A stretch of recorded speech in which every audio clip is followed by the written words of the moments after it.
About 1977, I decided to have a look at the Quran. I never met a Muslim. I lived 100 kilometers from the nearest Muslim. See, what interested me was what non-Muslims said about Muhammad. There are books and books written about Muhammad that tell you, one thing we know for sure about this man, he had an outside source of information. One book I've got says the Quran was written by a committee, because they've established so well that there's information in there that an Arabian shouldn't have known. He must have had someone from the outside bringing him this information. So they say, one thing we know for sure, he had an outside source of information. Now, he said this book was a revelation. So they say, you see, he was a liar. He got it from somewhere, he put it in a book, and he gave it to someone, telling him it was from God. He was a liar. Other people write books and books on the subject of Muhammad, and they say, one thing we know for sure, he thought he was a prophet. He was crazy. Because they look at his life very carefully, and they see episodes like, for example, when he hid in the cave with Abu Bakr. He was running from the whole city who wanted to kill him, and he hid in the cave, and when the Meccans came running up to the cave to kill them, what did he say to his friend? Did he tell him, see if you can find a back way out of the cave? What he told his friend was, relax. He was telling him, I see what you see, but he said, God is with us, God will save us. So people on that basis, they say, you see, he thought he was a prophet. He thought God was with him because he said things like that. He wasn't a liar. They never seem to realize that one man can't be both. So you can't be a liar and a crazy man at the same time. If you think that an angel gives the words of God in your ear, and somebody says, I have a question for you, what does God tell you about this thing? I want to hear an answer tomorrow. If you're a crazy man, if you think an angel whispers in your ear, then you don't sit up that night thinking, what will I tell him tomorrow? What can I find? Who knows the answer? You're crazy. You think the angel will tell you the answer. You don't go and look it up somewhere. You see, you can't be a liar and a crazy man at the same time.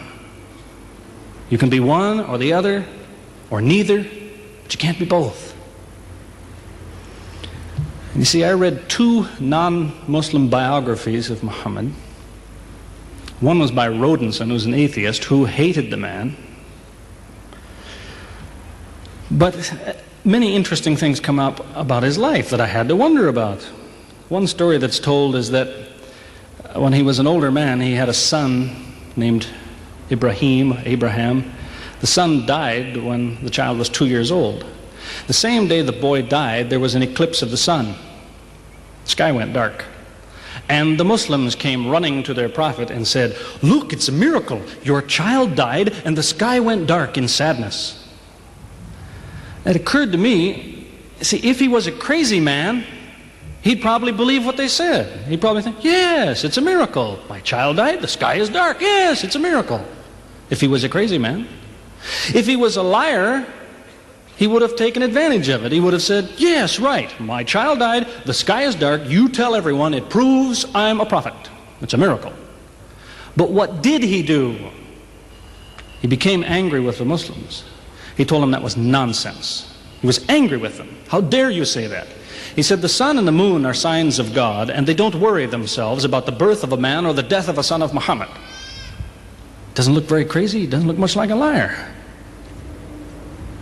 Now you have a third alternative, of course, which people tell you all the time. They say, no, he was not a liar. He was not a crazy man. He was deceived by the devil. Deceived by the devil.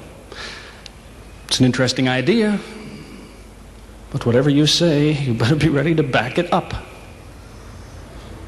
There's a lot of difficulties with that idea. For example, there is a verse in the Quran which tells the reader about a good habit to develop. It tells him, before you read this book, always say, A'udhu billahi minash shaitanir rajim, which means, I take refuge in God from Satan the rejected. Is this Satan who wrote this? Who said, before you read my book, ask God to save you from me? Is that Satan who wrote that? As Jesus said, if Satan is divided against himself, then his kingdom will fall. He's fighting against his own interests. So let me finish with a story that illustrates a point. As I said, there's many theories and many explanations around, many explanations.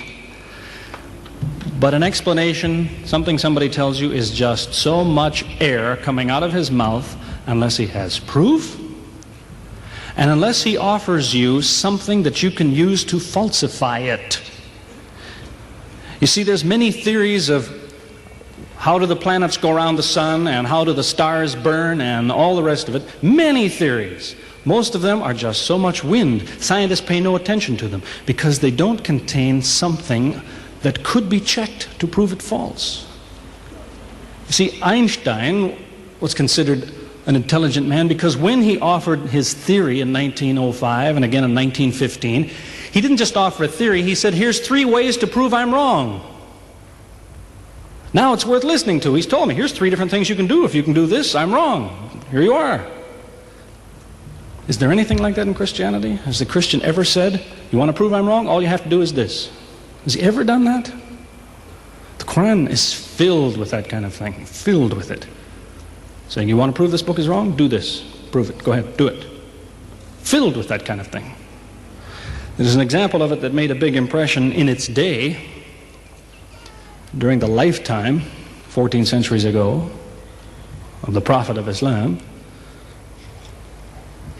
You see, he had an uncle named Abu Lahab. That was his nickname, Abu Lahab. This man hated Muhammad. He hated anything the man said. He used to watch him going through the city, and if he saw him talking to someone, he waited till they split up. He'd go after the man he spoke to and take him and say, what did Muhammad tell you? Whatever it is, it's a lie. Did he tell you day? It's night. Did he say black? It's white. Exact opposite. Whatever he heard the Muslims say, he said the opposite. That was the way his mind worked.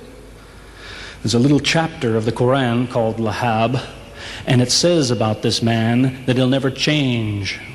It condemns him to hell, Jahannam. You see, if the man had ever become a Muslim, the Muslims would believe, well, now he's not condemned anymore.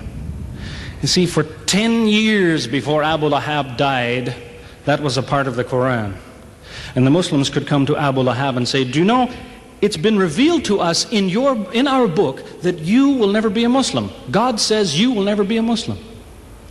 For 10 years they told him that. All he had to do was say, well, your book is wrong. I want to be a Muslim. What do you think of your book now? That's all he had to do. He had 10 years to think about it. And that's the way he was. See, if somebody is your enemy, you don't come to him and say, you want to prove I'm wrong? Here, say this. Come on, say it. If all you have to do is say the words and I'm wrong, you finish me. He never did it. See, this is one of many cases of something that was offered that could have been falsifiable.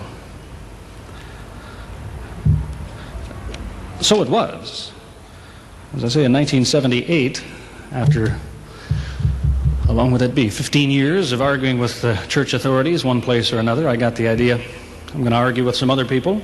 I'm going to read the Quran, see how much of it is any good, pick out the true, pick out the false. I thought it'll take a few years, it'll take some serious study and so on. I read through it. About 3 days later, I finished it. I said, this is what I've been saying for 15 years. So I went to find some Muslims. I don't want somebody to feel you've been tricked into something. I haven't said anything about Christianity that isn't true. I haven't said anything about Islam that isn't true, unless it was a slip of the tongue or something. I'm simply trying to remind an individual, don't close your mind before it's too late. Don't make up your mind before you have all the facts. Most people who used to be Christians and become Muslims will tell you, I am a better Christian than I used to be. Now I follow Christ. I didn't before. That's what I would tell you. The Bible says Jesus told his disciples, when you greet one another, let your greeting be, peace be with you. He set the example, peace be with you. Who says that today? Christians? Once in a great while, maybe. Muslims, whether they speak Arabic or not, they say, Salaam alaikum, peace be with you. Jesus, when he prayed in the Garden of Gethsemane, put his forehead on the ground. Who prays like that, Christians or Muslims? Jesus used to fast for more than a month at a time. Who fasts today? Christians or Muslims? who really is trying to imitate Jesus.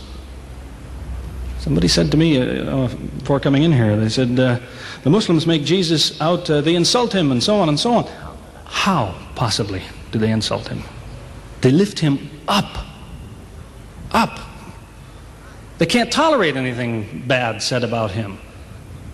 They would just as quickly tell you that, they say Muhammad Rasulullah means Muhammad is the messenger of God. They will just as quickly say Isa, Jesus, Isa, Rasulullah, no problem. Just as quickly tell you that, because it's true.